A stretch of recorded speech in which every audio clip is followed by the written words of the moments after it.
ಎಲ್ಲರಿಗೂ ನಮಸ್ಕಾರ ಸ್ನೇಹಿತರೆ. ರಂಗೋಲಿಗೆ ಈ ಪುಡಿಯನ್ನು ಬೆರೆಸಿ ಮನೆ ಮುಂದೆ ಬಿಡಿಸಿದರೆ ಶಾಶ್ವತವಾಗಿ ಮಹಾಲಕ್ಷ್ಮಿ ಮನೆಯಲ್ಲಿ ನೆಲೆಸುತ್ತಾಳೆ. ದುಷ್ಟಶಕ್ತಿ ದಾರಿದ್ರ್ಯ ಮನೆಯಿಂದ ಹೊರ ಹೋಗಿ ಸದಾ ನವಗ್ರಹಗಳ ಶಕ್ತಿ ಮನೆಗೆ ನೀಡುವ ಈ ವಸ್ತು ಯಾವುದು? ರಂಗೋಲಿಗೆ ಈ ವಸ್ತು ಬೆರೆಸಿದರೆ ಮನೆಗೆ ಹೇಗೆ ಧನಾಕರ್ಷಣೆಯಾಗುತ್ತದೆ ಎಂದು ಈ ವಿಡಿಯೋದಲ್ಲಿ ತಿಳಿದುಕೊಳ್ಳೋಣ. ಪ್ರತಿಯೊಬ್ಬರಿಗೂ ರಂಗೋಲಿ ಮನೆ ಮುಂದೆ ಬರೆದರೆ ಯಾವೆಲ್ಲ ಶುಭ ಪ್ರಯೋಜನಗಳು ಸಿಗುತ್ತದೆ ಎಂದು ಗೊತ್ತೇ ಇದೆ. ಪುರಾಣಗಳಲ್ಲಿ ರಂಗೋಲಿ ಯಾರ ಮನೆ ಮುಂದೆ ಇರುತ್ತದೋ ಆ ಮನೆಗೆ ದುಷ್ಟ ಶಕ್ತಿಗಳ ಪ್ರವೇಶ ಆಗುವುದಿಲ್ಲ ಎಂದು ಉಲ್ಲೇಖವಿದೆ. ಕಾಲ ಬದಲಾದಂತೆ ಮನೆ ಮುಂದೆ ರಂಗೋಲಿಗಳ ಸ್ಟಿಕ್ಕರ್ಗಳನ್ನು ಅಂಟಿಸಲಾಗುತ್ತಿದೆ. ಹೀಗೆ ಮಾಡಿದರೆ ಯಾವುದೇ ಪಾಸಿಟಿವ್ ಶಕ್ತಿ ಮನೆಗೆ ಪ್ರವೇಶ ಮಾಡುವುದಿಲ್ಲ. ಮನೆಯು ಯಾವಾಗಲೂ ದೇವಾಲಯದಂತೆ ಇರಬೇಕು. ಮನೆ ಮುಂದೆ ತುಳಸಿ ಗಿಡ, ರಂಗೋಲಿಯು ಮನೆಗೆ ಸದಾ ರಕ್ಷಣೆಯಾಗಿರುತ್ತದೆ. ರಂಗೋಲಿಯನ್ನು 15ರಿಂದ 20 ನಿಮಿಷಗಳ ಕಾಲ ಕುಳಿತು ಸ್ತ್ರೀಯರು ಬರೆಯುವುದರಿಂದ ವಿಶೇಷ ದೈವಿ ಶಕ್ತಿಯು ಸ್ತ್ರೀಯರಿಗೆ ಸಿಗುತ್ತದೆ. ರಂಗೋಲಿಯು ಶ್ರೀಚಕ್ರದಷ್ಟೇ ಶಕ್ತಿಯುತವಾದದ್ದು. ರಂಗೋಲಿ ಪುಡಿಗೆ ಸ್ವಲ್ಪ ಉಪ್ಪನ್ನು ಬೆರೆಸಿ ಮನೆ ಮುಂದೆ ಬರೆದರೆ ಸೂರ್ಯನ ರಕ್ಷಣೆ ಮನೆಗೆ ಸಿಗುತ್ತದೆ. ಏಕೆಂದರೆ ಉಪ್ಪು ಸೂರ್ಯನ ತತ್ವವನ್ನು ಒಳಗೊಂಡಿದೆ. ಜಗತ್ತಿಗೆ ಬೆಳಕು ಹಾಗೂ ಆರೋಗ್ಯವನ್ನು ನೀಡುವ ಸೂರ್ಯನ ಶಕ್ತಿಯು ಉಪ್ಪು ಬೆರೆಸಿದ ರಂಗೋಲಿಯ ಮೂಲಕ ಮನೆಗೆ ಪ್ರವೇಶ ಮಾಡುತ್ತದೆ. ಇದರಿಂದ ಮನೆ ಸದಸ್ಯರಿಗೆ ಸದಾ ಯಶಸ್ಸು, ಆರೋಗ್ಯ, ಪಾಸಿಟಿವ್ ಶಕ್ತಿ ಸಿಗುತ್ತದೆ. ರಂಗೋಲಿಗೆ ಉಪ್ಪನ್ನು ಬೆರೆಸಬೇಕು ಎಂದು ಕೆಜಿಗಟ್ಟಲೆ ಬೆರೆಸಬಾರದು. ಉಪ್ಪು ಸಾಕ್ಷಾತ್ ಮಹಾಲಕ್ಷ್ಮಿಯ ಸ್ವರೂಪ. ಆದ್ದರಿಂದ ಉಪ್ಪನ್ನು ತುಳಿಯಬಾರದು. ಹಾಗಾಗಿ 5ರಿಂದ 6 ಚಿಟಿಕೆಯಷ್ಟು ಉಪ್ಪನ್ನು ಮಾತ್ರ ನೀವು ನಿತ್ಯ ಬಳಸುವ ರಂಗೋಲಿ ಪುಡಿಗೆ ಬೆರೆಸಬೇಕು. ಸೂರ್ಯನ ತತ್ವದಲ್ಲಿ ಉತ್ಪಾದನೆಯಾಗುವ ಉಪ್ಪು ತುಂಬ ಶಕ್ತಿಶಾಲಿಯಾದದ್ದು. ಆಗಾಗ ಸಮುದ್ರ ಸ್ನಾನ ಮಾಡಿದರೆ ದೇಹಕ್ಕೆ ತುಂಬ ಒಳ್ಳೆಯದು ಎಂದು ಹೇಳಲಾಗುತ್ತದೆ. ಉಪ್ಪು ನಕಾರಾತ್ಮಕ ಶಕ್ತಿಯನ್ನು ತೆಗೆದುಹಾಕುವ ಶಕ್ತಿಯನ್ನು ಹೊಂದಿದೆ. ಆಗಿನ ಕಾಲದಿಂದಲೂ ದೃಷ್ಟಿ ತೆಗೆಯುವ ಕೆಲಸಕ್ಕೆ ಉಪ್ಪನ್ನು ಬಳಸಿಕೊಂಡು ಬಂದಿದ್ದಾರೆ. ಅಮಾವಾಸ್ಯೆ, ಹುಣ್ಣಿಮೆ ದಿನಗಳಂದು ಸ್ನಾನದ ನೀರಿಗೆ ಕಲ್ಲುಪ್ಪು ಬೆರೆಸಿ ಸ್ನಾನ ಮಾಡಿದರೆ ಮಾಟ ಮಂತ್ರ ನೆಗೆಟಿವ್ ಶಕ್ತಿ ದೇಹಕ್ಕೆ ಅಂಟುವುದಿಲ್ಲ. ಅಂತಹ ಉಪ್ಪಿನ ಪುಡಿಯನ್ನು ರಂಗೋಲಿ ಜೊತೆ ಬೆರೆಸಿ ಮನೆ ಮುಂದೆ ಅಥವಾ ದೇವರ ಕೋಣೆಯಲ್ಲಿ ಹಾಕಿದರೆ ಪ್ರತಿ ರಂಗದಲ್ಲೂ ಯಶಸ್ಸು ನಿಮ್ಮದಾಗುತ್ತದೆ. ಉಪ್ಪು ಬೆರೆಸಿದ ರಂಗೋಲಿಯ ಸುತ್ತ ಮನೆ ಸದಸ್ಯರು ಓಡಾಡಿದರೆ ಸೂರ್ಯಬಲ, ಲಕ್ಷ್ಮೀ ಬಲದಿಂದ ಮುಟ್ಟಿದ್ದೆಲ್ಲ ಬಂಗಾರಮಯವಾಗುತ್ತದೆ. ಆ ದಿನ ಮಾಡಿದ ಕೆಲಸಗಳು ಅತಿ ಹೆಚ್ಚು ಆದಾಯ ಮತ್ತು ಧನ ಲಾಭವನ್ನು ತಂದುಕೊಡುತ್ತದೆ. ಯಾರಿಗೂ ತಿಳಿಯದ ವಿಶೇಷ ವಿಧಾನ ಇದಾಗಿದ್ದು ಮೊದಲ ಬಾರಿಗೆ ಇದನ್ನು ಕೇಳುವವರಿಗೆ ಸ್ವಲ್ಪ ಆಶ್ಚರ್ಯ ಉಂಟಾಗುತ್ತದೆ. ನಮ್ಮ ಹಿರಿಯರು ಈ ವಿಧಾನವನ್ನು ಆಗಿನ ಕಾಲದಲ್ಲಿ ಪಾಲಿಸುತ್ತಿದ್ದರು. ಇದರಲ್ಲಿ ಒಂದು ವೈಜ್ಞಾನಿಕ ಉದ್ದೇಶವೂ ಅಡಗಿದೆ.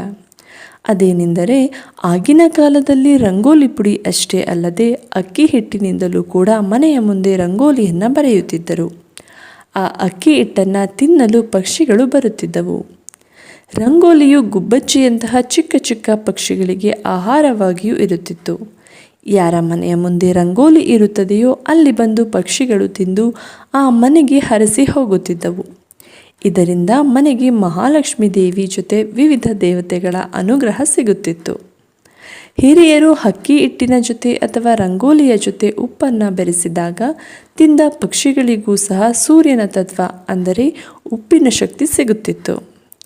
ರಂಗೋಲಿಗೆ ಉಪ್ಪಿನ ಪುಡಿ ಬೆರೆಸಿ ದಿನವೂ ರಂಗೋಲಿಯನ್ನು ಹಾಕಬಾರದು. ಬದಲಿಗೆ ವಾರದಲ್ಲಿ 3 ಬಾರಿ ಅಂದರೆ ಸೋಮವಾರ, ಗುರುವಾರ, ಶನಿವಾರದಂದು ಮಾತ್ರ ಉಪ್ಪು ಬೆರೆಸಿದ ರಂಗೋಲಿಯನ್ನು ಬರೆಯಬೇಕು. ಮನೆಯ ಮುಂದೆ ತುಂಬ ಜನ ಓಡಾಡುತ್ತಾರೆ. ಎಲ್ಲರೂ ಆ ರಂಗೋಲಿಯನ್ನು ತುಳಿಯುತ್ತಾರೆ. ಅಂದರೆ ನಿಮ್ಮ ಮನೆ ದೇವರ ಕೋಣೆಯಲ್ಲಿ ಚಿಕ್ಕದಾಗಿ ರಂಗೋಲಿಯನ್ನು ಬರೆಯಬೇಕು. ಕೇವಲ 2 ವಾರ ಈ ವಿಶೇಷ ವಿಧಾನವನ್ನು ಮಾಡಿ. ಮನೆಯಲ್ಲಿ ಹೇಗೆ ಧನಾಕರ್ಷಣೆ ಆಗಿ ಹಣದ ಹರಿವು ಹೆಚ್ಚುತ್ತದೆ ನೀವೇ ಗಮನಿಸಿ. 24 ಗಂಟೆಯಲ್ಲಿ ಹಣದ ಸಮಸ್ಯೆಗೆ ಪರಿಹಾರ ಸಿಗಬೇಕೆಂದರೆ ಸೋಮವಾರ ಬೆಳಗ್ಗೆ 6 ಗಂಟೆಯಿಂದ 7 ಗಂಟೆ ಒಳಗೆ ಚಂದ್ರಹೋರ ಸಮಯ ಇರುತ್ತದೆ.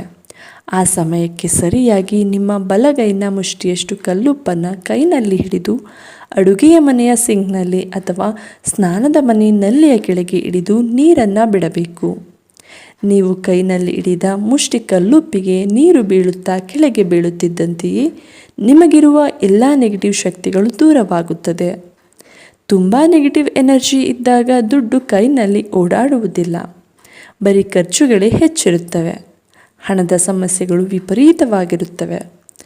ಅಂತಹ ಸಂದರ್ಭದಲ್ಲಿ ಸೋಮವಾರ ಬೆಳಗ್ಗೆ ಈ ಕೆಲಸವನ್ನು ಮಾಡಬೇಕು. ಕಲ್ಲುಪ್ಪು ದಾರಿದ್ರ್ಯವಂತರನ್ನು ಕೂಡ ಸಿರಿವಂತರನ್ನಾಗಿ ಮಾಡುತ್ತದೆ. ಆದರೆ ಅದನ್ನು ಬಳಸುವ ವಿಧಾನ ತಿಳಿದಿರಬೇಕಷ್ಟೇ. ಯಾವಾಗಲಾದರೂ ಸರಿ ಗೋಮಾತೆಗೆ ನಿಮ್ಮ ಕೈನಲ್ಲಿ ಸ್ವಲ್ಪ ಉಪ್ಪನ್ನು ಹಿಡಿದು ನೆಕ್ಕಿಸಿ ನೋಡಿ. ಗೋವು ತನ್ನ ನಾಲಿಗೆಯಿಂದ ನಿಮ್ಮ ಕೈನಲ್ಲಿದ್ದ ಉಪ್ಪನ್ನು ನೆಕ್ಕುತ್ತಿದ್ದಂತೆಯೇ ನಿಮಗಿರುವ ದಾರಿದ್ರ್ಯ ದೂರವಾಗುತ್ತದೆ. ಯಾವುದೇ ಆದರೂ ಅತಿಯಾಗಬಾರದು. ಗೋವಿಗೆ ಉಪ್ಪು ತಿನ್ನಿಸಬೇಕೆಂದು ಕೆಜಿಗಟ್ಟಲೆ ತಿನ್ನಿಸಬಾರದು. 4-5 ಚಿಟಿಕೆ ಅಥವಾ 1 ಚಮಚಕ್ಕಿಂತಲೂ ಕಡಿಮೆ ಉಪ್ಪನ್ನು ಮಾತ್ರ ಗೋವಿಗೆ ನೆಕ್ಕಲು ಕೊಡಬೇಕು. ಇದರಿಂದ ಹಣದ ಕಷ್ಟ, ದಾರಿದ್ರ್ಯ ದೋಷಗಳಿಗೆ ಮುಕ್ತಿ ಸಿಗುತ್ತದೆ. ಪತಿ ಪತ್ನಿ ಮಧ್ಯ ತುಂಬ ಮನಸ್ತಾಪ ಬಂದಿದೆ. 4 ದಿನ ಚೆನ್ನಾಗಿದ್ದರೆ ಇನ್ನು 4 ದಿನ ಚೆನ್ನಾಗಿರೋದಿಲ್ಲ. ಮನೆಯಲ್ಲಿ ಯಾವಾಗಲೂ ಜಗಳ ನಡೆಯುತ್ತೆ ಎಂದರೆ 1 ಕೆಂಪು ಬಟ್ಟೆಗೆ 4 ಮೆಣಸು, 4 ಲವಂಗ, ಸ್ವಲ್ಪ ಕಲ್ಲುಪ್ಪು ಕಟ್ಟಿ ಒಂದು ಗಾಜಿನ ಪಾತ್ರೆಯಲ್ಲಿಟ್ಟು ಪತಿ ಪತ್ನಿ ಮಲಗುವ ಕೋಣೆಯ ಒಂದು ಮೂಲೆಯಲ್ಲಿ ಇಡಬೇಕು. ಇದರಿಂದ ಮುಂಚೆ ಜಗಳವಾಡುತ್ತಿದ್ದ ಪತಿ ಪತ್ನಿ ಅತಿ ಪ್ರೀತಿಯಿಂದ ಮಾತನಾಡಿಕೊಳ್ಳಲು ಶುರು ಮಾಡುತ್ತಾರೆ. ಕಲ್ಲುಪ್ಪಿನ ವಿಶೇಷ ಶಕ್ತಿಯು ಮಲಗುವ ಕೋಣೆಯಲ್ಲಿದ್ದ ನೆಗೆಟಿವ್ ಎನರ್ಜಿಯನ್ನು ದೂರ ಮಾಡಿ ಆ ಕೋಣೆಯಲ್ಲಿದ್ದ ವ್ಯಕ್ತಿಗಳ ಮನಸ್ಸಿನ ಕೋಪವನ್ನು ನಿಯಂತ್ರಿಸುತ್ತದೆ. ಇದರಿಂದ ಗಂಡ ಹೆಂಡತಿ ನಡುವೆ ಇದ್ದ ಮನಸ್ತಾಪ ಕೂಡ ದೂರವಾಗುತ್ತದೆ. ಒಂದು ತಾಮ್ರದ ಚೊಂಬೆಗೆ ಸ್ವಲ್ಪ ಕಲ್ಲುಪ್ಪನ್ನು ಬೆರೆಸಿ ಮಲಗುವ ಕೋಣೆಯಲ್ಲಿಟ್ಟುಕೊಂಡು ನಿದ್ರೆ ಮಾಡಿದರೆ ಕೆಟ್ಟ ಕನಸುಗಳು ಬೀಳುವುದಿಲ್ಲ. ನಿದ್ರೆ ಚೆನ್ನಾಗಿ ಬರುತ್ತದೆ. ಬೆಳಗ್ಗೆ ಆ ನೀರನ್ನು ಯಾವುದಾದರೂ ಮರಕ್ಕೆ ಹಾಕಬೇಕು. ಹೀಗೆ ಮಾಡಿದರೆ ಮುಖದಲ್ಲಿ ಬ್ರಹ್ಮ ತೇಜಸ್ಸು ವೃದ್ಧಿಯಾಗುತ್ತದೆ. ಮುಖದಲ್ಲಿ ಸದಾ ಲಕ್ಷ್ಮಿ ಕಳೆ ಕಾಣಿಸುತ್ತದೆ. ಇದರಿಂದ ಆ ದಿನ ನೀವು ಯಾವುದೇ ಕೆಲಸದ ಮೇಲೆ ಹೊರಗಡೆ ಹೋದರೆ ಎಲ್ಲರೂ ನಿಮ್ಮ ಮಾತನ್ನು ಕೇಳುತ್ತಾರೆ. ಬರಬೇಕಾದ ದುಡ್ಡು ಕೈ ಸೇರುತ್ತದೆ. ಕೈನಲ್ಲಿ ದುಡ್ಡು ಚೆನ್ನಾಗಿ ಓಡಾಡುತ್ತದೆ. ಒಟ್ಟಿನಲ್ಲಿ ಒಂದಲ್ಲ ಒಂದು ವಿಷಯಗಳಲ್ಲಿ ಜಯ ನಿಮ್ಮದೇ ಆಗಿರುತ್ತದೆ. ಅಡುಗೆ ಮನೆಗೆ ಸ್ತ್ರೀಯರು ಬೆಳಗ್ಗೆ ಹೋದಾಗ ಮೊದಲು ಅಡುಗೆ ಮಾಡುವ ಒಲೆಗೆ ನಮಸ್ಕಾರ ಮಾಡಿ ಅಡುಗೆಯನ್ನು ಆರಂಭಿಸಬೇಕು. ಅಡುಗೆ ಮಾಡುವ ಮುನ್ನ ಉಪ್ಪಿನ ಡಬ್ಬಕ್ಕೆ ನಮಸ್ಕಾರ ಮಾಡಿಕೊಳ್ಳಬೇಕು. ಮಹಾಲಕ್ಷ್ಮಿ ಅಂಶವಾದ ಉಪ್ಪು ಅಡುಗೆಗೆ ರುಚಿಯನ್ನು ಕೊಡುವುದಷ್ಟೇ ಅಲ್ಲದೆ ನಮ್ಮ ಬಾಳಿಗೆ ಒಂದು ಅರ್ಥವನ್ನು ನೀಡುತ್ತದೆ. ದೇಹಕ್ಕೆ ಆರೋಗ್ಯವನ್ನು ಕೂಡ ಕೊಡುತ್ತದೆ. ಉಪ್ಪನ್ನು ಗೌರವಿಸುವ ಮನೆಯಲ್ಲಿ ಸದಾ ಅಷ್ಟಲಕ್ಷ್ಮಿಯರು ನೆಲೆಸುತ್ತಾರೆ. ನಾಳೆಯಿಂದಲೇ ರಂಗೋಲಿ ಪುಡಿಗೆ ಸ್ವಲ್ಪ ಉಪ್ಪು ಬೆರೆಸಿ ಮನೆ ಮುಂದೆ ರಂಗೋಲಿಯನ್ನು ಬರೆಯಿರಿ. ಜೊತೆಗೆ ಮೇಲೆ ತಿಳಿಸಿದ ಪರಿಹಾರಗಳನ್ನು ಕೂಡ ಉಪ್ಪಿನಿಂದ ಮಾಡಿ ಮನೆಯಲ್ಲಾಗುವ ಹಣದ ಚಮತ್ಕಾರವನ್ನು ನೋಡಿ. ಉಪ್ಪಿನ ಈ ವಿಶೇಷ ಪರಿಹಾರಗಳು ಇಷ್ಟವಾದರೆ ಈ ವಿಡಿಯೋಗೆ ಒಂದು ಲೈಕ್ ಮಾಡಿ, ಹಾಗೆ ನಮ್ಮ ಜಾಯಿನ್ ಟು ಸಕ್ಸಸ್ ಚಾನೆಲ್ಗೆ ಸಬ್ಸ್ಕ್ರೈಬ್ ಮಾಡಿಕೊಳ್ಳಿ. ಈ ವಿಡಿಯೋವನ್ನು ನಿಮ್ಮ ಸ್ನೇಹಿತರಿಗೆ ಶೇರ್ ಮಾಡಿ. ಎಲ್ಲರಿಗೂ ಧನ್ಯವಾದಗಳು.